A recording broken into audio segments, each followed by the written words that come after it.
Hello and welcome to the TT Podcast. This is the podcast where we talk to one person from the world of the TT races to discuss their lives, their journeys, their ambitions and their relationship with the greatest motorsporting event in the world. I'm Chris Pritchard and I've got a feeling that Steve Plater is going to enjoy this one. Steve, we have got Matt Roberts. Hey mate, you're going to enjoy anything when you work with a professional. Just spend time.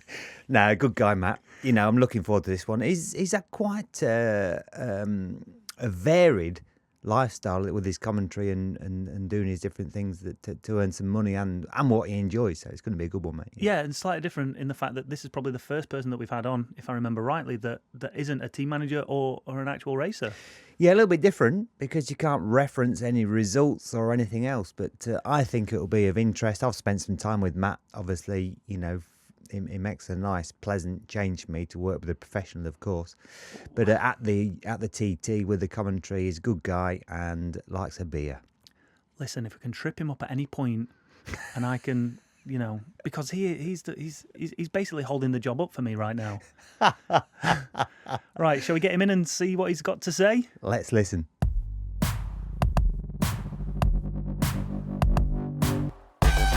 For today's episode of the TT Podcast, we're joined by Matt Roberts. Starting his career back in 2000, he's gone on to become the face of motorcycle racing in the UK, presenting across MotoGP, World Superbikes, British Superbikes, and since 2018, the Isle of Man TT races. He's a journalist, TV presenter, author. Fortunately for me, he's yet to start in the world of podcasts or the fan park, but it's only a matter of time. This could be my last podcast. So if it is, thanks guys, I've really enjoyed it. Matt Roberts, welcome to the TT Podcast. Thanks, Chris. Yeah, no danger. You're doing a fantastic job. Well, I think someone paid you to say that, didn't they? How are you? Hey, listen, don't kick him off because he's still sore, mate. He's still sore. He tried out for MotoGP. He tried out. And somebody else got the job. Is that right? Yeah. Oh yeah. I didn't really want to bring it up. You stole my job. Oh, sorry. Back in the day, I was telling Steve about it this morning. So Back in which day? the day. When did BBC get MotoGP? Oh, okay. 2004, 5? Yeah. We'll Five. get onto the TT shortly, but I'll just regale everybody with I think this you'd be tale. over it by now, wouldn't you? Yeah. I was at James Toseland's house, and Susie Perry turned up to do a BBC interview with him, and we were chatting away, and she said, you know, BBC have now got MotoGP. We're looking for presenters. I'd never thought about it, but I was like, yeah, I can do that. So she got me a screen test with the BBC down at Brands Hatch World Superbike round. Wow. Turned up there in the paddock in the pit lane. She said, right, start interviewing me. I have zero experience. I have no idea what I'm doing. So I just start asking her. They must have been really terrible questions. And then James comes in from practice, and she says, right, head straight into the garage and start interviewing James. Right. So I run in there. I'm like, sorry, James, sorry to interrupt. How's practice going? You know, how's your setup? How are you looking forward to the race? Again, can't remember what I asked him. But then a couple of months pass and she sends me an email saying, it was great, you did great, but we're not going to give you the job. So I turn on for the first round, probably Phillip Island, and there's Matt Roberts. Hello, everybody, welcome to the BBC's coverage of motor. And that was it. I was like, if I ever see this man in person. Oh, that explains a lot. Yeah, that explains a lot now. Well, I mean, you know, obviously you were too expensive, Chris, because Clearly. it can only have been that. So, like I say, we always start the TT episodes asking the riders or the team managers what it feels like to get that tap on the shoulder.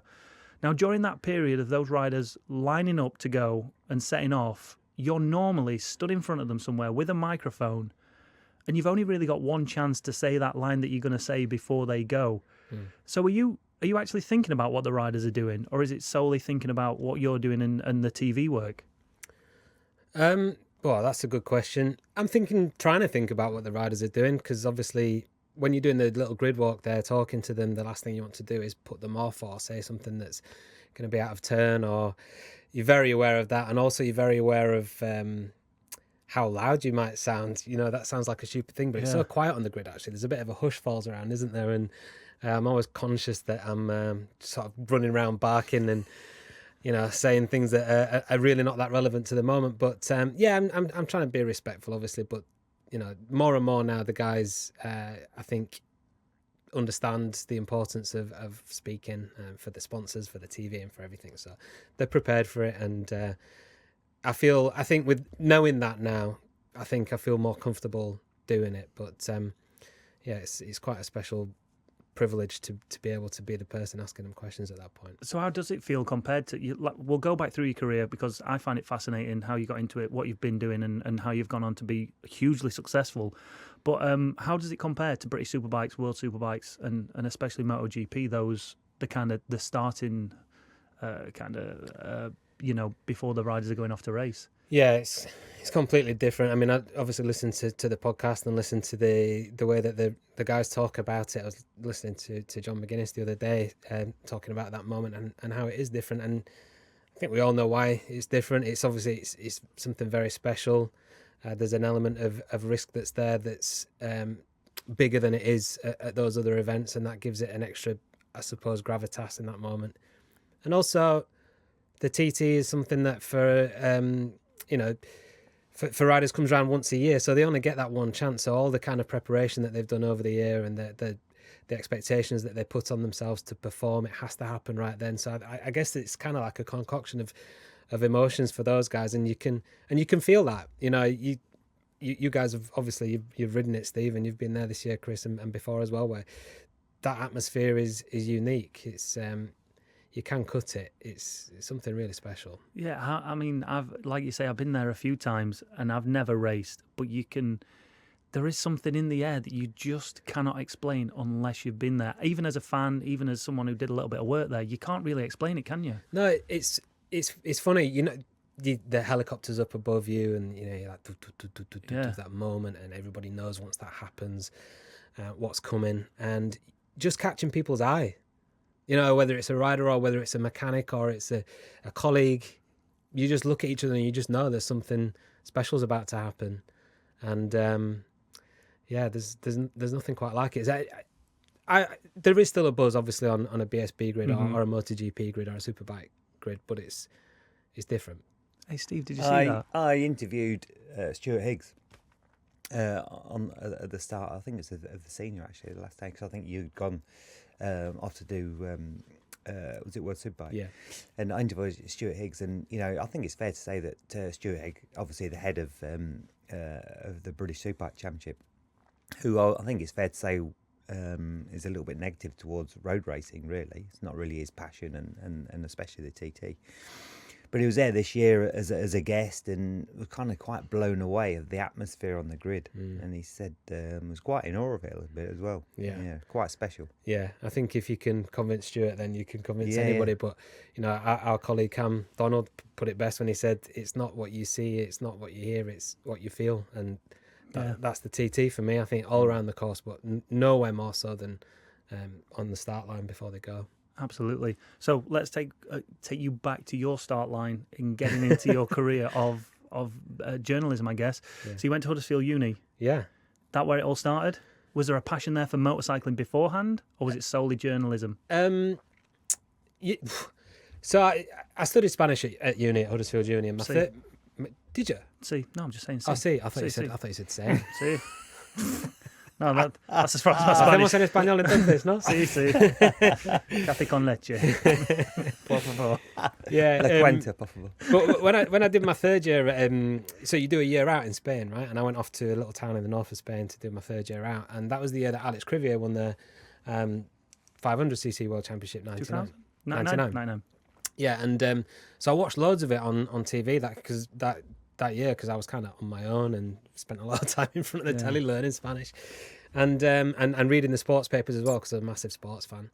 And so I was aware of the championship. Obviously, I'm from Huddersfield, which is where James Whittam is from, and knew about Jamie and had some kind of mutual family friends and stuff like that with James. I always followed his progress in the paper and stuff. So I can't say I was a massive racing fan. I'd be lying if I said I was, but I did like it. I'd watched it. And a long story short, when I came back, I did my final year. I did like a sports radio program. Decided I wanted to go into sports journalism because sport was really my passion, mainly football, to be honest, but really everything. And then once I'd finished, I wanted to get into it, and I scoured the papers for jobs, and one popped up that was for working for Dorna on 500cc World Championship in Barcelona. Sent off my CV. had an interview down in London, lied a little bit about my connection with James Whittam, and that seemed to swing it. I can't believe they advertised that in the Huddersfield Times. The Examiner, do you mind? Oh, is that what it is? Sorry. Yeah. Yeah. Why Spanish though? What was that bit? Oh, blimey. That? God. You know, when you... So, this might be a bit much for this podcast, but when I was at junior school, I went to a Catholic primary school where most of the kids were either Irish, like my family, Italian or Polish, right? And the Italian boys in my class had an Italian teacher who came in and gave them Italian lessons. He'd take them off to a different room for these Italian lessons. And they'd always come back with Panini football stickers, which he gave out as prizes for if they did the homework. And around that time, my auntie married an Italian guy. So I went to my teacher and I said, Miss, I've got an Italian uncle. Can I go with the Italian boys to... She was like, yeah, okay. So I went off and learned Italian purely to get the football stickers. Now, I didn't learn Italian properly, but I had the basic kind of understanding. So when I went to high school, my first Spanish test... it just clicked straight away and I got like 100% in my test and my teacher was like, oh, you're great at this. Yeah. And like any kids, when you get told you're good at something, you won't know what that's like, Steve. No. I'm in awe. It's that positive reinforcement and I thought, oh, I'm good at Spanish. Yeah. So I kept it going and then I always really enjoyed it. I liked being told I was good at something and I kept it going. And then I think once I'd done my A-level in it, I was like, right, I'm going to do it for a degree because I didn't know really what I wanted to do for a job at that point. But I thought, well, my uncle said to me, if you've got a language, then you're going to double your opportunities, whatever you choose to do. So that's why I did it, yeah. That was perfect. Again, you know, you don't fall into that job because it don't fall on your lap, but the fact that you had that Spanish behind you was... Yeah, it helps. And I would dare say that, I mean, not many lads in Huddersfield went and studied Spanish at uni. I think I was the only one actually at Huddersfield University. I think there was only about 5 people on my course. So, yeah. That's kind of how that happened. Although interestingly, that's how I met Gavin Emmett, who does the MotoGP stuff now on BT. We met on our year out when I was up in that little town in the north of Spain. He was out there studying as well because he also did Spanish. So did you get the job at the similar time? No, to you? so I got the job with Dorna then in the September after I finished uni, or the November. I got that job and I'd been there for a few months and went on holiday with Gavin, a lad's holiday, because we were already mates from uni. And when I got back, my boss was like, oh, look, I think I need someone else to come in and help you and do the job with you. You know, I can't be bothered to advertise it again. Do you know anybody? And I was like, yeah, I've literally just been on holiday with my mate. And I'd been telling him all about my cool new job and what have you. And I think I'd just been to the first couple of Grand Prix of 2001. So I was all excited telling him about Japan and how great it was and everything. Gav was like, oh, I'd love to do that. He was working in recruitment at the time in London. Oh, gosh. And anyway, yeah, so I just put him forward and literally the following week he was on my sofa in Barcelona and that was the start of that. So, yeah. So for people that don't know briefly, Dorna, they are the organisers of MotoGP, yeah, they're right? the commercial and TV rights holders of MotoGP, yeah. And World Superbike now, actually, as well. And at the time, they got motocross and trial as well. So they were doing quite a lot around that early 2000s, which was great because the internet, well, it wasn't exactly brand new, but certainly the website was new. And so initially I was, and Gav as well, we were doing written and video content for the MotoGP website, but it was covering lots of different sports and different disciplines of motorbikes anyway. So two lads travelling the world, literally living the dream, right? Yeah, pretty much. Yeah, we lived together as well. We drove to work together. We did just everything together. So yeah, I don't see him anymore. We had enough. Yeah, I'm joking. What about you? Obviously, I know you're looking over here at Matt, thinking of ways to knock knock him off. I really am. Have you got a second language? I know it's really hard to learn South Yorkshire, Sheffield anyway, but it's just have you got? Sprechen Sie Deutsch? That's a no. No, I don't. I did go to night school to learn Italian, so and I managed to go on holiday, not speak a word of English. So I did learn something. Did they give you any panini stickers for no at night panini school? stickers? No? Exactly. No. But at 35, I'd kind of grown out of it. So yeah. What, the stickers? Yeah, I haven't. I think I've still got my book from school. Have you? Book, yeah. Well, I'll bring your swaps to Donington Park and we'll see what. What we're talking? We're talking Premier League. No, God, no. This is World Cup. First This division. is many moons ago. Oh, first division. This is when Luton Town were in the first division. Yeah, absolutely. Yeah, I can pretty much name that team actually. Yeah, really? Brian Steen, Mark Steen, Steve Foster, Flipping heck. Les Seeley. Yeah, all those Les like Seeley, I mid-80s remember teams. that. You know, when you're obsessed with like something like that as a kid, you just don't know. So football is your sport. Obviously, we're gonna alienate a lot of people by saying Yeah, sorry everybody. Football. Yeah, no, it is. I mean, I love football. Yeah. Hey, I heard there's a. Are you still there's playing? Yeah, I'm still playing. I played night before last. No, last night. I played last night. There's a job going with Premier League. I've heard. Doing what? Anything. Just. Oh, I see. Sweeping up. I'm going to apply for you. You just get a phone call next week saying you applied for this job at the Premier League. Yeah. You now have it. So what was it like then, MotoGP? It was great. I mean, at first, I didn't really know what was going on. I've been there a couple of months, and before I knew it, I was in Japan, Suzuka for round 1 of 2001. In fact, I did a trial round. That was a weird thing. I went for the interview, and then I didn't hear anything back from the interview, and I emailed the guy. And I said, "Is there any news on the job?" And he emailed me back. And this was the time I had to go to my mum's work to use her computer to log on to the email. Yeah. Those are the days. And so my mum's there, and I've logged on and checked if I've got a reply. And he's On the Amstrad. on the Amstrad, yeah, the BBC. And it's gone, yeah, there is some news. Actually, we'd like you to come to Brazil next week for a trial. So literally, that was a Friday, I think, and I flew out on the Tuesday. Went to the Rio GP in 2000, which was where Kenny Jr. won the championship, and Valentino won what was his second 500 win. That weekend I was there. So that was my first GP. And then, before I knew it, then we were up and running in 2001. And it was a bit bizarre, really, because I was trying to work everything out. Obviously, the travel, the job, speaking the Spanish, as part of my job. And it was pretty intense. So none of that was in front of the camera. None of that was the presenting gigs. No, That was all. No, the first year was just writing press releases. I think they had a department called New Technologies, and it was things like WAP. Do you remember that? WAP. Yeah. Blooming hell, yeah. So that lasted for about a year, didn't it? But technology was moving so fast, it quickly outstripped everything. They sort of introduced something, and then it'd just get taken over. So I think for a few races, I was doing like live kind of text updates of the race via WAP. I mean, God knows how many people were actually watching those feeds, but I'd be like, lap 2 and Abe has just passed, Barros for the lead or whatever. And then writing press releases and stuff. So, and then the following year, then I started doing commentary on the World Feed, Dorna's World Feed, with Nick Harris, who you'll know, Steve, and Dennis Noyes. And then the following year after that, Gav was already, well, he was already there as well, but then he started doing the TV stuff as well. So what was it like as kind of a working environment? Was it obviously, like we talk about the Aleman TT, of course, but it's that's a very kind of laid back atmosphere around all riders, team managers, and so on.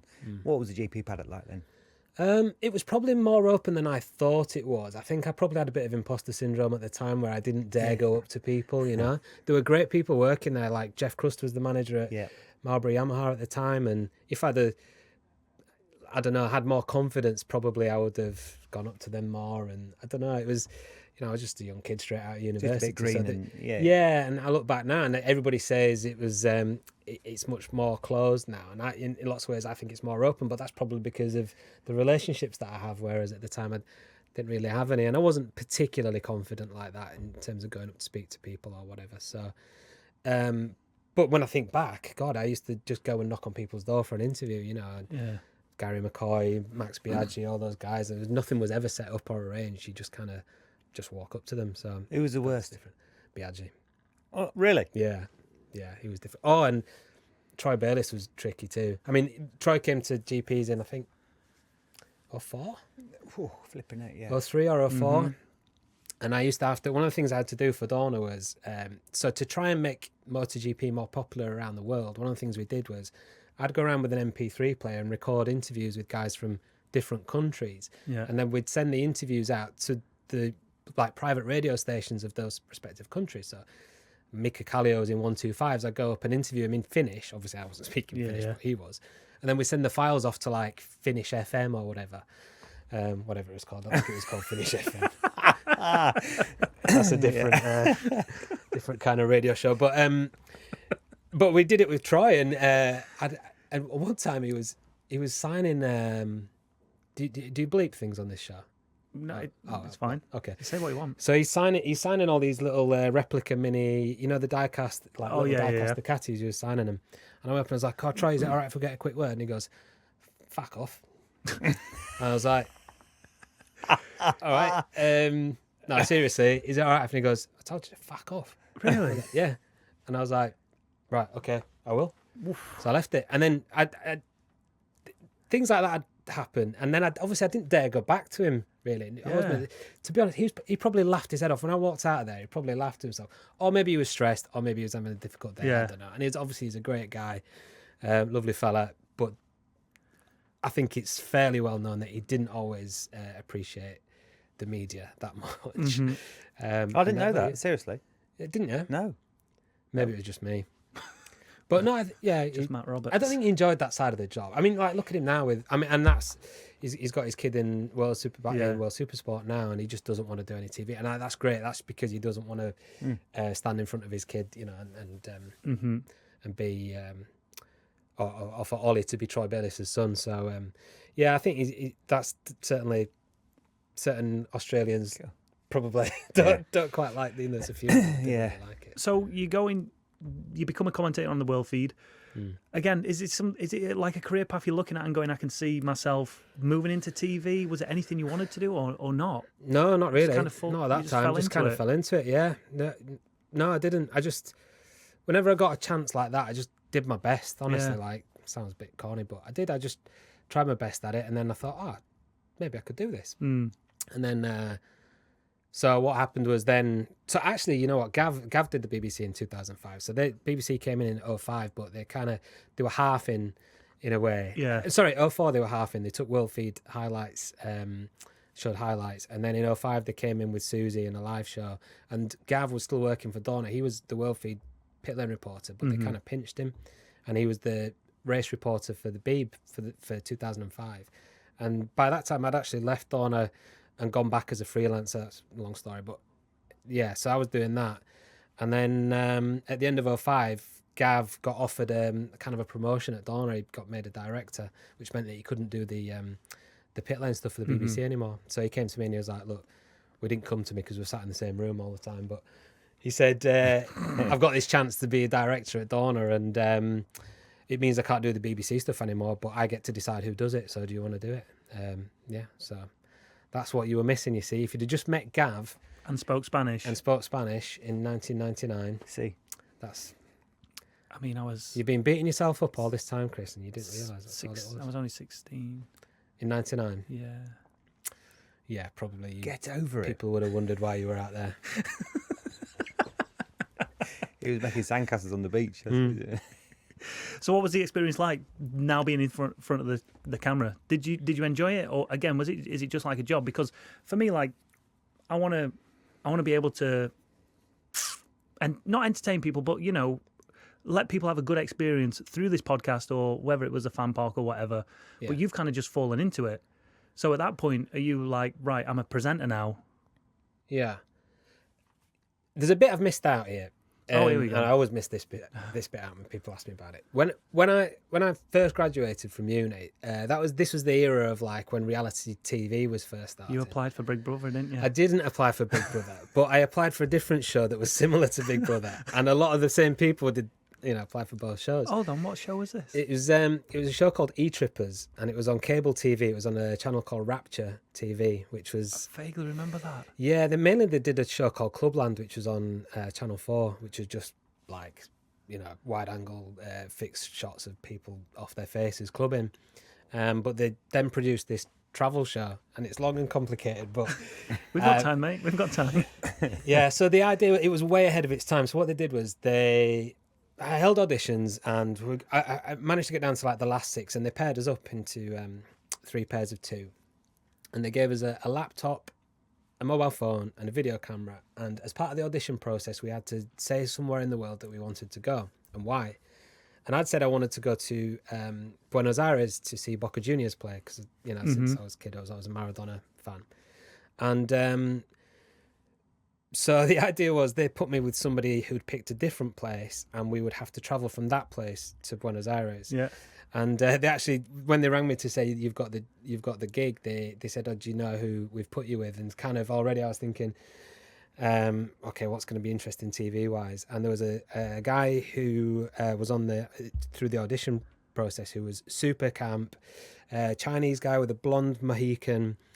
Came to the auditions in a dinner jacket, bow tie, and combat pants, and he just really gregarious, outgoing. Like I said, very camp. I know exactly what you mean. Yeah, a bit like you, Chris. Yeah, same style. No, but I think looking at it from an objective point of view, I thought, oh, they're seeing me as like a northern football fan. Yeah. And they think that we're really going to be really different and that's going to make good telly and whatever. And he was a lovely guy, a guy called James. But he the place he wanted to go to is he wanted to go to San Francisco to check out the gay scene. And so they said, right, we're going to send you to San Francisco and you've got to get yourselves to Buenos Aires and you've got a mobile phone, a laptop and a camera. And that's what, so we did it and flew to San Francisco and filmed each other and we did this whole journey and it was like interactive. There was a website as well where people had to set challenges for us to do along the way. We went down through South America all the way down through Peru, Chile and into Argentina. It took us 2 months. Cool. Yeah, so I had a little bit of to go to the question. I had a little bit of TV experience, and I can't deny that there must have been something there at the time that was attracting me to TV and to presenting. You know, I can't sit down and say, oh no, I never. You know, subconsciously. I think so. I think I was being drawn to it a bit. So probably once I started then with doing the TV commentary and then the BBC thing, I thought, this is a chance to do something I'm really keen to do. It's not the only thing you do, but it's something that fascinates me. And got to say once again, Matt's outdone me on his reality TV experience. Oh, go on. We can't go into it, please. He's dying to tell you. I'm dying to. Have I told you? I was on a date. I was on a dating show. Did I tell you that? Oh my good God. Yeah. Anyway, moving on. It obviously didn't work. We'll talk about this later. We're eventually going to get to the TT, guys. If you're listening, if you're still with us, we are eventually going to get there. But let's move on. Obviously, BBC, then Eurosport. Yeah. And then this is where your career took off because you're here, there, and everywhere doing everything at this point, right? In a way, yeah. Superbikes, British Superbikes. Yeah. It was cool to, I suppose, tick those other boxes, if you like. And actually, to be fair, the MotoGP thing, I still felt like I was fairly young, and you don't get a lot of experience. You don't get a lot of practice. You know, presenting is, as you know, it's a difficult thing to do, and you're judged immediately as soon as you're shoved in front of the camera. And you'd have been the same when you finish your racing, Steve, and then suddenly, and people just expect you to hit the ground running, and if you don't, you get heavily criticised, and you still see it now. And I always sympathise with, especially with ex-racers, when they first, do a bit of punditry and people are like, it's hard. It's something that you really need to get used to. And most other jobs, you get the opportunity to practice, to work into it, yeah. To work into it, but you don't with this one. And I still felt like when it came to the end of the BBC thing at the end of 2013, I still had a lot of room to improve. Definitely did and still do, but the amount of hours that you actually do in a MotoGP season with half an hour build up, 18 races, where you're on screen for probably 15 minutes of that half an hour. So 18 times 15, no idea what that is, but it's not a lot of hours. Over a year to actually practice the craft, if you like. So I was really excited to do the Eurosport job because you're hours and hours. You're doing like 6 hours a day, Saturday, 6 hours Sunday. So it wasn't quite that many in the beginning, but certainly much more opportunity to practice, and the travel was taken away as well, that which was an element that I'd grown really quite tired of after like 13 consecutive years of MotoGP. Because they're big days, aren't they? Eurosport days. They are. I obviously with what I do within the British Superbike Championship and stuff, and I look at you guys and I think, flipping heck. Yeah, are it's they proper still going? graft compared to what, the amount of hours I had to put into it. Yeah. I know, I remember when I had COVID last year, I missed, I think it was Snetterton, but I watched the start of the show in the morning, and then I went off and did some jobs and took the kids out or whatever. Oh no, I didn't because I had COVID. I stayed in, but I did some jobs. Yeah. And then I came back at like 5:30 and I was like, God, are they still going? You realise when you're watching just how long those days are. But at least, it was good. It was good practice. How did you find working for Eurosport compared to BBC? Easier, harder? As in the people you're working with? Much the same, to be honest. Really good team. Yeah, there was a really good team at the BBC. really good team at Eurosport. Some of them are the same. You know, Mm-hmm. a lot of freelancers cross over, whether it's cameras or sound guys. But yeah, in terms of the people, just I've been really lucky, to be fair, at the Beeb. They were brilliant, and same at Eurosport. And actually the team changes, kind of evolves over the years, but they're always top class. So we kind of jumped ahead a little bit there because you'd actually been introduced to the TT. Was it 2009? You did. You were Good covering year. for. It's a good year. Was It it? was a good year, yeah. What happened? Anything happened? Someone got a sector just- record, well, didn't they? yeah, some records and some, obviously, Someone some special win a people winning. Race? Did Yeah. someone win a race? I can't remember, mate. I can't. Just remind everyone. Come I on. think Cam Donald got a 130 lap. Was that the first 130 lap, Steve? I think that what you're in talking about? practice. Yeah, in practice. Must be what you're talking about. Yeah, Yeah. good luck, Cam. I don't think anything else happened then. Yeah. No, Craig Doyle had gone to a wedding or something, and he missed a couple of days, so they sort of drafted me in to do 2 days cover, which was brilliant. You got no friends that you can go to a wedding next year? No. No, I don't have any friends. This is the problem. This is the downside to the job, Chris. Damn it. See, I'd be perfect for it. I don't have any friends Yeah. either. Do you mean a wedding or a job? What are you trying to say? Well, we're looking for that invite.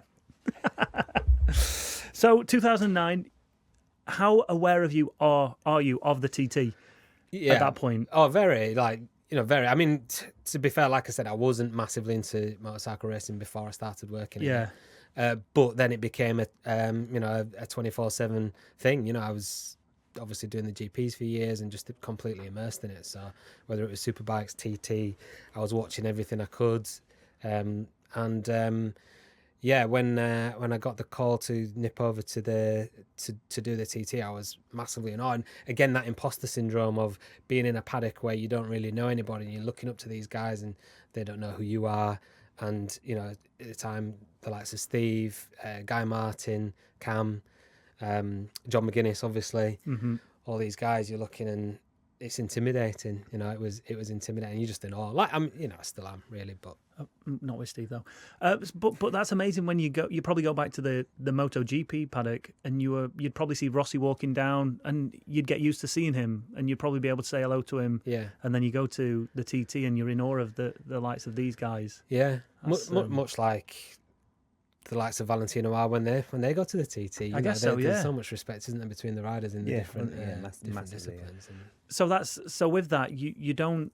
Again, this is just for my personal knowledge, really. When you decide you want to be in motorcycling, you don't just stick with what you know. As in, right, you're going to be hosting the MotoGP.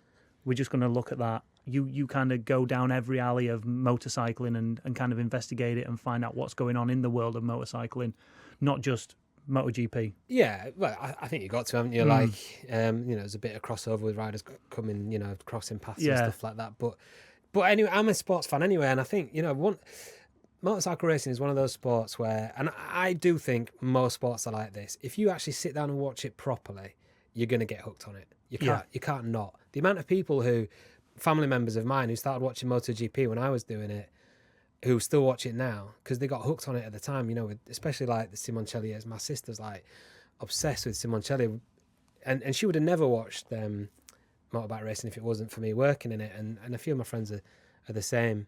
A lot of them still don't know that that's what I do, but most of them. But you know what I mean? And it's the same with like when the Olympics are on, you can get into like curling suddenly. And as soon as you start to, oh, right, that's how they do it. Wow, that's cool. And if you've got someone, especially, and that's the job of a presenter really, is to try to bring people into that and explain the story and explain why it's so cool and why it's so interesting. And this is why this is so special for people who have never seen it before. Yeah. So having worked in it, as soon as I kind of got my head around what was going on, I was just as hooked as any other bike fan, and followed everything from that point: superbikes, TT, everything. So it's funny how life turns out sometimes, isn't it? Without planning forward and having a full on. What about, you've never fancied anything to do with four wheels, F1 or anything like that? Whether it be touring cars, and anything. I don't know. I've watched it. Somebody was asking me this the other day, and I'm like, now I'll say I will watch pretty much any sport apart from Formula One. Really? I'm just not interested. I watched a race a few weeks ago and I was bored out of my face. Yeah, I don't know, and I think it's because of the bike thing. I think if you I don't know. There might be people listening to this, or even you guys. Actually, I do know some people. 142,000 people at Silverstone sold out. You know, there's a lot of people will be looking, thinking, "What's he on about?" Well, yeah, for them for sure, yeah, of course. But I wonder what the crossover is for the guys who are going and girls who are going to be at MotoGP at Silverstone. I wonder how many of those are like crossover fans. I'm not sure, but I think once you're into bikes, once you're into MotoGP or the TT or BSB or World Superbikes, I don't see how you can watch Formula One and find it vaguely entertaining. Honestly, yeah. I guess that's the Drive to Survive effect, though, right? The Netflix documentary. Yeah, that's brought so many. Well, people it is, to and probably like, I've never watched that, and if I did, it might spark a little bit of interest again because again, it's that knowing the inside of it and knowing. It's even things like I remember, like in 2001 when I first started working in GPs, and I didn't understand what the difference was between Michelin tyres and Dunlop tyres. So if someone like McCoy was sliding around on the Dunlops, if you remember, lighting it up everywhere, and that was, but I didn't. When I was watching a race at first, I'm not seeing that. But then you start talking to people, and then you're like, oh right, okay, so that's why he's doing that. Oh, that's cool. All right, that's interesting. All right, he's going to take off for the first 10 laps. Then, those tyres going to last. All right, that's suddenly now there's a story developing here, and I'm interested in it. So that, you know, for me, that's. Again, like that's what you've got to try to put across when you're broadcasting sport. But it almost applies to any sport for me. That was a fascinating era when they'd have those. Do you think that's sorry, Chris? Do you think that's a shame? It's not still the same. You know, obviously, with really, Pirelli was the underdog back in those days at Superbike racing. Yeah, it was Michelin and Dunlop. Yeah. It did provide an extra element, didn't it, at the time? Although it was a bit out of control. It's hard to control that, isn't it? Very much so. Yeah. But those eras of putting those qualifying tyres in that were super sticky, when it was like Dunlop and Michelin, and they'd just try and go for the stickiest tyre, and it'd only just last that one lap. Yeah, but you don't really get that anymore, do you? Do you miss it, because Steve? Everyone's on the same. Yeah, I do. I really do, because I think it can make it a little bit. You know, last time I broke my neck, you know, I spoke to Duke. And they sent me all the DVDs back from the old two-stroke days, 500s, and somebody would have a 5-second lead, and they wouldn't win. Yeah, you know, because it was about managing what they got on to win the race. Yeah, so there's an extra element. And the guys behind wouldn't overdo anything on the early laps because they knew after mid-race or a third of the race through, they would make the time back up. But what just an added ingredient to make the whole story better. It's a storyline, isn't it? Yeah. And again, if you're just sitting down and all you're seeing is bikes going around, well, you're not going to be that interested. But as soon as you start picking these things out, you're like, oh wow, and that's what makes it interesting. Fascinating storyline in the 2022 TT as well, with the tyres. Yeah. Incredible. Yeah. I've asked the question, nobody can answer it. You know, when was the last time treaded tyres won all the races at the Isle of Man TT? Every race. Yeah. Nobody can answer it. I mean, tyre manufacturers can't. You know? Yeah, just shows how much they've come on as well, doesn't it? Yeah, incredibly, yeah. Right, let's take a break here because I do want to get into the TT because there's lots to talk about it. But we'll end part one there. Make sure you check out Isle of Man TT Racers official across all the socials and join us in part two where we chat about Matt's career and work out how I'm going to knock him off. Thanks for listening. Thanks, Matt.